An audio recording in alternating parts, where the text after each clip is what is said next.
إن الله لا يغفر أن يشرك به ويغفر ما دون ذلك لمن يشاء. صدق الله مولانا العظيم. وقال نبينا محمد صلى الله عليه وسلم: الكبائر الشرك بالله تعالى أو كما قال عليه الصلاة والسلام. கண்ணியமான அல்லாஹ்வின் நல்லடியார்களே, பெரியவர்களே, சோதர்களே, அல்லாஹ் நம் அனைவருக்கும் தீனுடைய மேலான விளக்கத்தை தந்தருள்வானாக.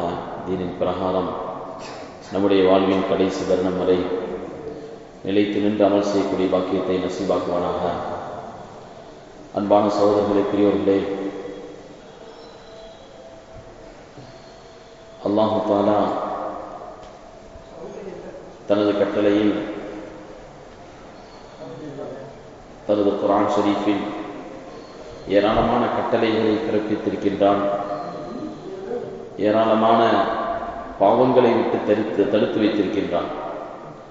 அல்லாஹ் வலியுறுத்தக்கூடிய கட்டளைகளிலேயே மிக உயர்ந்த கட்டளை தௌஹீத், அல்லாஹ் ஒருவன் என்று சொல்லக்கூடிய கட்டளை. உலகிலே எத்தனை நபிமார்கள் வந்தார்களோ, வந்த நபிமார்கள் எல்லோருமே தம்முடைய சமுதாயத்தவர்களுக்கு அல்லாஹ் ஒருவன் என்ற அந்த திருக்கலிமாவை போதிக்கக்கூடியவர்களாகத்தான் இருந்தார்கள். ஒமா அர்சல்னா மின் ரசூலின் இல்லா நூஹி இலைஹி அன்னஹு லா இலாஹ இல்லா அன ஃபஅபுதூன். நாம் எந்த நபிமார்களை அனுப்பினாலும் உலகிலே லட்சக்கணக்கான நபிமார்கள் மனிதர்களை சரிபடுத்துவதற்காக, மனிதர்களை செம்மைப்படுத்துவதற்காக, பக்குவப்படுத்துவதற்காக அனுப்பப்பட்டிருக்கின்றார்கள். எல்லா நபிமார்களுமே அவர்களுக்கு இறைவன் தந்த கட்டளை என்னவென்றால், நீங்கள் அல்லாஹ்வை தவிர வணக்கத்திற்குரிய நாயும் யாரும் இல்லை என்பதை நம்புங்கள்.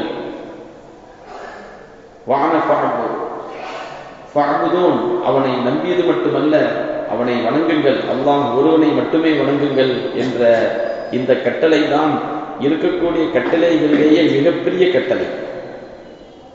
அல்லாஹ் ஒருவன் என்று நம்புதல், அல்லாஹ் ஒருவனை மட்டும் வணங்குதல். அதே போல ஏராளமான பாவங்கள் மனிதர்கள் செய்கின்றார்கள். மார்க்கம் தடுத்திருக்கின்றது. பாவத்தின் பக்கம் நெருங்காதீர்கள் என்று மனிதர்களை தடுக்கின்றது. அந்த பாவங்களிலேயே மிக பெரிய பாவம் என்று சொன்னால் இறைவனுக்கு இணை வைத்தல் என்ற பாவம். ரசூல் ஸல்லல்லாஹு அலைஹி வஸல்லம் அவர்களிடத்தில் பெரும்பாவங்கள் என்றால் என்ன என்று கேட்கப்பட்ட பொழுது அல்லாஹ்விற்கு இணை வைத்தல் என்பதை முதன்மை பாவங்களாக சொன்னார்கள். இதுதான் பாவத்திலேயே மிகப்பெரிய பாவம். அல்லாஹ் தஆலா மிகப்பெரிய இரக்கம் உள்ளவன், மிகப்பெரிய கருணை உள்ளவன். யார் பாவம் செய்து அல்லாஹ்விடத்தில் மன்னிப்பு கேட்டாலும் அல்லாஹ் மன்னிக்க தயாராக இருக்கக்கூடியவன். எந்த அளவிற்கு அவன் மன்னிக்கக்கூடியவன், கருணை உள்ளவன் என்றால், நாளை மறுமையிலும் கூட பாவம் செய்தவர்களுடைய பாவங்களை அல்லாஹ் நாடினால் மன்னித்து விடுவான். எத்தனையோ பேர் நரகிலிருந்து சொர்க்கத்திற்கு மாற்றப்படுவார்கள் அல்லாஹ்வுடைய மன்னிப்பை பெற்று. யாருக்கு அந்த மன்னிப்பு கிடைக்கும் என்று சொல்ல முடியாது. பாவம் செய்தவர்கள் அந்த பாவங்கள் அல்லாஹ் மன்னித்து நரகிலிருந்து சுவனத்தில் அல்லாஹ் பிரவேசிக்க செய்வான். அல்லாஹ்வுடைய மன்னிப்பு அந்த அளவிற்கு விசாலமானது, தயாளமானது. ஆனால் அந்த அல்லாஹ், அந்த இரக்கமுள்ள அல்லாஹ், அந்த கருணையுள்ள அல்லாஹ், அவன் கூட ஒரு பாவத்தை மன்னிக்க மாட்டான். அது என்ன பாவம் என்றால் அல்லாஹ்விற்கு இணை வைத்தல். இன்னல்லாஹ லா யக்ஃபிரு ஐ யுஷ்ரக பிஹி. அல்லாஹ் இணை வைக்கப்படக்கூடிய அந்த பாவத்தை அல்லாஹ் மன்னிக்கவே மாட்டான். வயக்ஃபிரு மா தூன ذلك லிமன் யஷா. இதை தவிர உள்ள பாவத்தை அல்லாஹ் விரும்பினால் மன்னித்து விடலாம். ஒரு மனிதன் எத்தனையோ பாவங்களை செய்து அல்லாஹ்வை சந்திக்கின்றான். அல்லாஹ் நாடினால் மன்னிப்பதற்கு வாய்ப்பு இருக்கின்றது. ஆனால் இறைவனுக்கு இணை வைத்து விட்டால், அந்த இணை வைப்பு பாவத்தோடு உலகத்தை விட்டு சென்று விட்டால், மரணித்து விட்டால் மன்னிப்பதற்கு வாய்ப்பே கிடையாது. அன்பு சகோதரர்களே, பெரியவர்களே, இந்த இணை வைத்தல் மிகப்பெரிய பாவம். இந்த பாவம் நாம் செய்த அமல்களை கூட வீணாக்கிவிடும். குர்ஆனில் அல்லாஹ் எச்சரிக்கின்றான், லஇன் அஷ்ரக்த லயஹ்பதுன்ன அமலுக வலதகூனன்ன மினல் காசிரீன். நீங்கள் இணை வைப்பீர்களேயானால், இணை வைப்பு என்ற அந்த பாவத்தில் சிக்கிவிட்டுக் கொள்வீர்களேயானால் உங்களுடைய அமல்கள் வீணாகிவிடும். வலதகூனன்ன மினல் காசிரீன், நீங்கள் நஷ்டவாளிகளாக விடுவீர்கள் என்று இந்த இணை வைத்தல் பாவத்தை குறித்து குர்ஆன் அதனுடைய கடுமை குறித்து பேசுகின்றது. அன்பு சகோதரர்களே, பெரியவர்களே, அதனால் நம்முடைய வாழ்க்கையில நாம்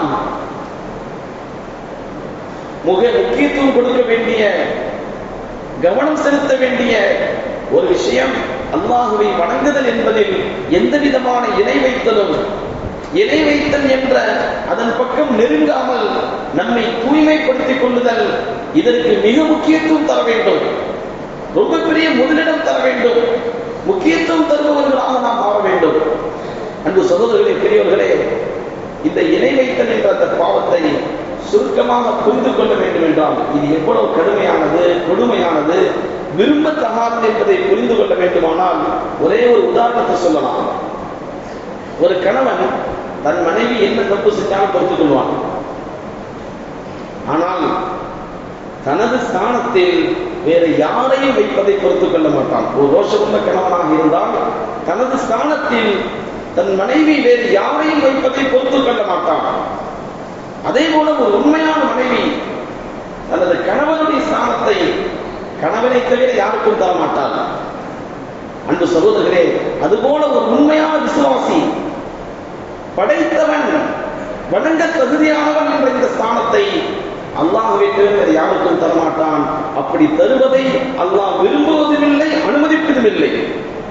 அப்படி தந்தால் அதற்கு பெயர் தான் இணை வைப்பு.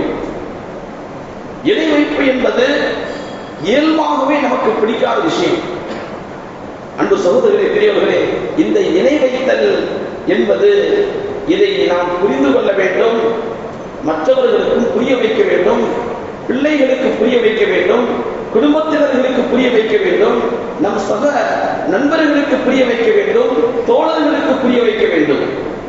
ஏனென்றால் நம்முடைய காலத்தில் சில சர்ச்சைகள் எழுகின்றன, சில அழுத்தங்கள் நமக்கு ஏற்படுகின்றன என்றால் அது நம்முடைய ஈமானை குறிவைத்து இந்த ஷிர்க் என்ற இந்த கொள்கையை நமக்குள் புகுத்துவதற்காக அரசாங்கம் கூட தனது அதிகாரத்தை பயன்படுத்தக்கூடிய ஒரு மோசமான காலகட்டத்தில் நாம் வாழ்ந்து கொண்டிருக்கின்றோம்.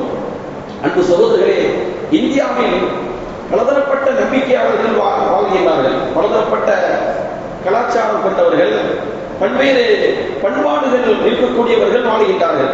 அவரவர்களுடைய நம்பிக்கைகள் அவரவர்களோடு, யாரும் யாருடைய நம்பிக்கையை குறித்தும் பேச தேவையில்லை, விமர்சனம் செய்ய தேவையில்லை. அவரவர்களுடைய நம்பிக்கை அவர்களுக்கு பெரிது என்ற எண்ணத்தோடு ஒரு சுமூகமான வாழ்க்கை இந்தியாவுடைய இயல்பான வாழ்க்கை. அந்த சகோதரர்களே, பெரியவர்களே, இந்த வாழ்க்கையில் பலதரப்பட்ட சமுதாயத்தவர்களோடு நாமும் ஒரு சமுதாயமாக பயணிக்கின்றோம். எத்தனையோ சமுதாயங்கள் இந்தியாவில் இருந்தாலும் முஸ்லிம்களும் ஒரு சமூகம். அவர்களுடைய நம்பிக்கைகளுக்கும் மற்றவர்களுடைய நம்பிக்கைக்கும் முஸ்லிம்களுடைய நம்பிக்கைக்கும் மத்தியில் என்ன வித்தியாசம் இருக்கின்றது? அந்த வித்தியாசத்தை கொஞ்சம் புரிந்து கொள்ள கடமைப்பட்டிருக்கின்றோம். அன்பு சகோதரர்களே, நேசம் என்பது எல்லாரும் நேசிக்கின்றார்கள். முஸ்லிம்களும் நேசிக்கின்றார்கள், மாற்றவர்கள் நேசிக்கின்றார்கள். யாரை நேசிக்கின்றார்கள்? பிள்ளைகளை நேசிக்கிறாங்க, மனைவி மக்களை நேசிக்கின்றார்கள், பெற்றோர்களை நேசிக்கின்றார்கள், தமக்கு பாடம் கற்றுக் கொடுத்த ஆசிரியர்களை நேசிக்கின்றார்கள், நண்பர்களை நேசிக்கின்றார்கள். எல்லாவற்றிற்கும் மேலாக முஹம்மது நபி ஸல்லல்லாஹு அலைஹி வஸல்லம் அவர்களை நேசிக்கின்றார்கள். அந்த நேசம் ஈமானுடைய அங்கம். இன்னொன்று இருக்கின்றது வணக்கம். வணக்கம் என்பது நேசத்துடைய உச்சம். அந்த வணக்கம் என்ற ஸ்தானத்தை வேற யாருக்கும் தர முடியாது. அந்த வணக்கம் என்ற ஸ்தானம், வணங்குதல் என்பது அது என்னை படைத்த அல்லாஹ் ஒருவனுக்கு மட்டும்தான். அந்த ஸ்தானத்தை என் உயிரினும் மேலான முஹம்மது நபி ஸல்லல்லாஹு அலைஹி வஸல்லம் அவர்களுக்கு கூட தர முடியாது. அல்லாஹ்விற்கு செய்யக்கூடிய வணக்கத்தை நபி அவர்களுக்கு நாம் செய்ய முடியாது. அல்லாஹ்விற்கு செய்யக்கூடிய வணக்கத்தை என் பெற்றோர்களுக்கு செய்ய முடியாது, நான் மதிக்கக்கூடியவர்களுக்கு செய்ய முடியாது, என் தலைவர்களுக்கு செய்ய முடியாது. அல்லாஹ்வுடைய அந்தஸ்து என்பது தனி, மற்ற எல்லாம் அதற்கு கீழே தான். வணக்கம் என்பது வேறு, நேசம் என்பது வேறு. நேசிப்பதை எல்லாம் வணங்க வேண்டும் என்ற கட்டாயம் இல்லை. ரசூல் ஸல்லல்லாஹு அலைஹி வஸல்லம் அவர்களை நேசிப்பது இது ஒரு மூமினுடைய அடிப்படை குணம். சஹாபாக்கள் நேசித்தார்கள், நபி ஸல்லல்லாஹு அலைஹி வஸல்லம் நேசிக்க சொன்னார்கள். ஆனால் அதே நேரத்தில் வணங்க சொல்லவில்லை, வணக்கத்திற்கு அனுமதி தரவில்லை. சஹாபாக்கள் வெளிநாடுகளுக்கு போனாங்க. வெளிநாட்டில் அந்த தலைவர்களுக்கு அந்த மக்கள் சஜதா செய்து மரியாதை செய்தார்கள். இது எல்லாத்தையும் அவங்க பார்த்தாங்க சஹாபாக்கள். நபியிடத்துல வந்து சொன்னாங்க, யா ரசூலல்லாஹ், வெளிநாடுகளின் தலைவர்களுக்கு அந்த மக்கள் மரியாதை செலுத்துவதற்கான சஜதா செய்றாங்க, எங்களுக்கும் ஆசையா இருக்குது, உங்களுக்கு சஜதா செய்யலாமா என்று நபியிடத்திலே அனுமதி கேட்டார்கள். நபி ஸல்லல்லாஹு அலைஹி வஸல்லம் எந்த மனிதனும் எந்த மனிதனுக்கும் சஜதா செய்ய அனுமதி இல்லை. சஜதா என்பது, ருக்கு என்பது, வணக்கம் என்பது இது அல்லாஹ் ஒருவனுக்கு மட்டும்தான். அந்த இடத்தை யாருக்கும் தருவதற்கு நான் அனுமதிக்க மாட்டேன் என்று நபி ஸல்லல்லாஹு அலைஹி வஸல்லம் தெளிவாக சொன்னார்கள். அன்பு சகோதரர்களே, இங்க இந்த ரெண்டு விஷயத்தை நம்ம புரிஞ்சுக்கிறோம். நேசம் என்பது வேறு, வணக்கம் என்பது வேறு. நேசிப்பது எல்லாம் நான் வணங்க வேண்டும் என்ற அவசியம் இல்லை. என்னுடைய நேசத்தை வெளிப்படுத்த அதை வணங்கினால்தான் அதை நேசிக்கின்றேன் என்ற அர்த்தம் இல்லை. இப்ப மற்ற சமூகத்தவர்கள், முஸ்லிம் அல்லாத சமூகத்தவர்கள், அவங்க இப்படி வித்தியாசப்படுத்துவதில்லை. நேசம் என்பது வேறு, வணக்கம் என்பது வேறு என்று வித்தியாசப்படுத்துவதில்லை. நேசிப்பது எல்லாம் வணங்குவார்கள். இன்னும் சொல்ல போனால் அந்த நேசத்தின் உண்மை என்பது வணக்கத்தின் மூலம்தான் வெளிப்படும் என்று சொல்வார்கள். அதனாலதான் பார்க்கலாம், பாப்பா அம்மா பெற்றோர்கள் இறந்துட்டாங்க அப்படின்னு சொன்னா அவர்களுடைய படங்களை புகைப்படங்களாக எடுத்து ஒரு கண்ணாடி பெட்டியில் வைத்து அதற்கு மாலையிட்டு வணங்குவார்கள். என்ன அர்த்தம்?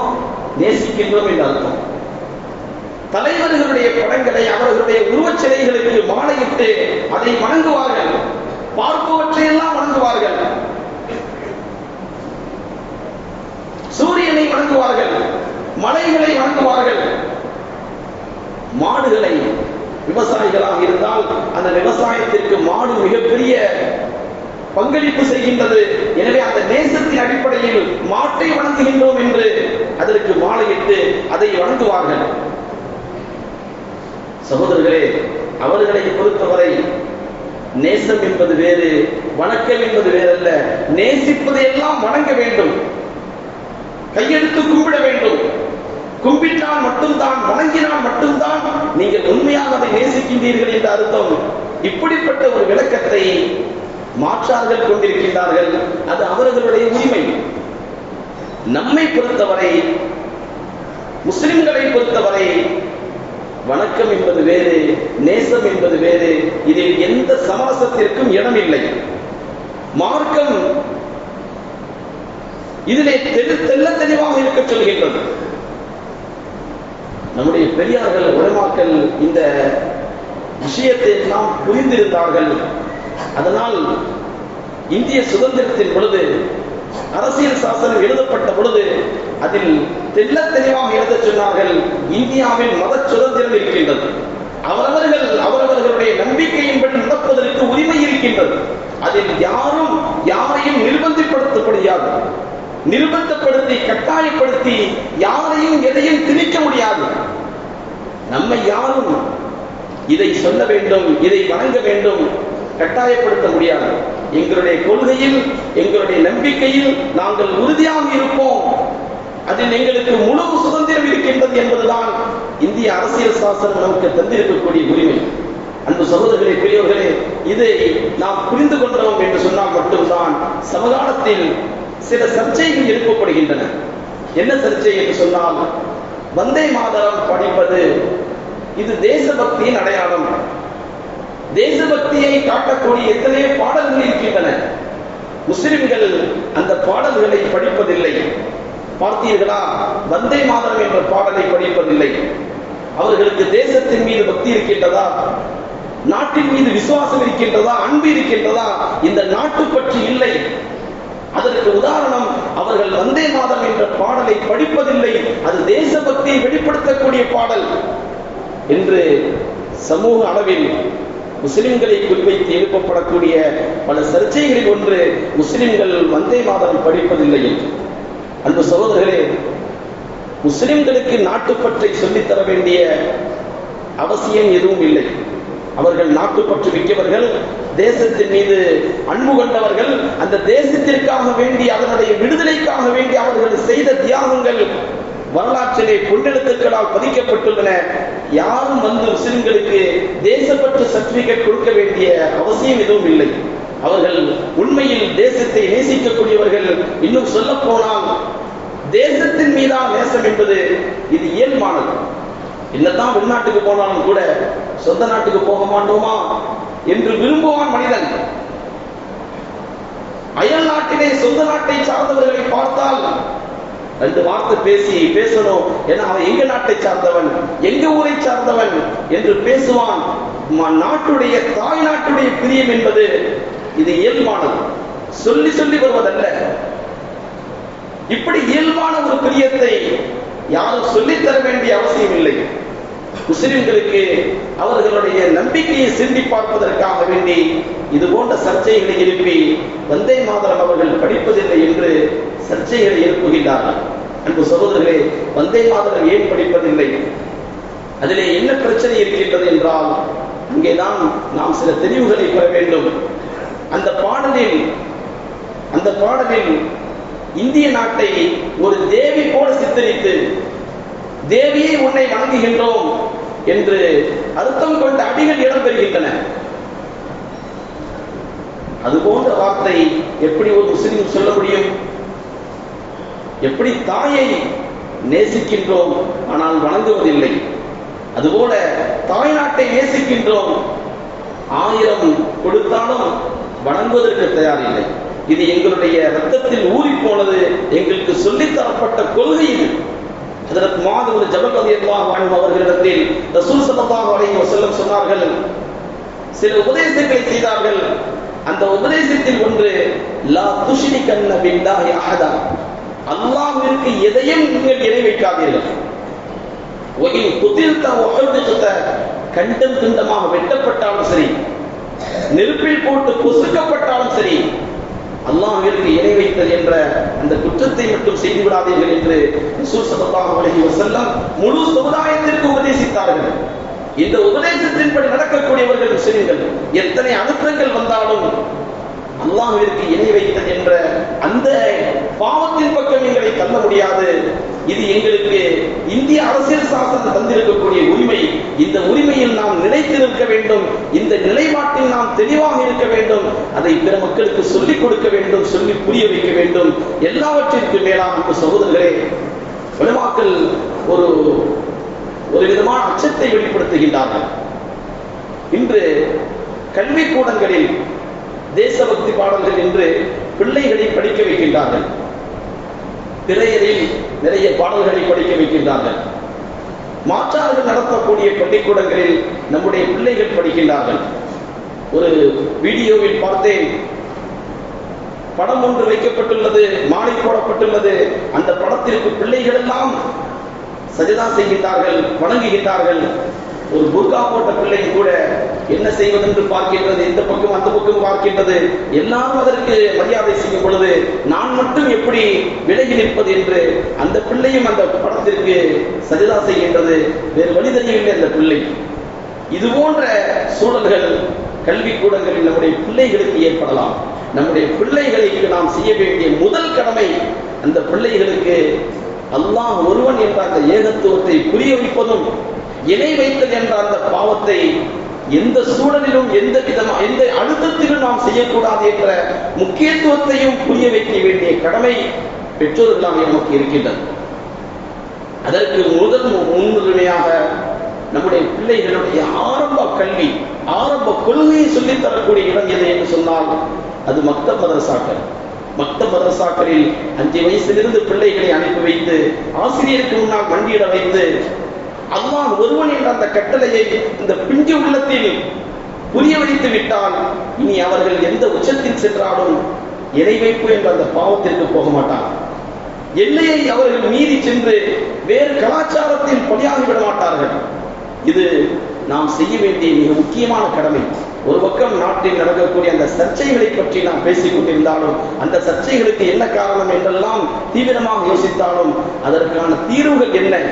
நம்முடைய இளம் சமுதாயத்தை, எதிர்கால சமுதாயத்தை இது போன்ற அசம்பாவிதங்களிலிருந்து, வழிகேட்டிலிருந்து பாதுகாப்பதற்கு என்ன வழி?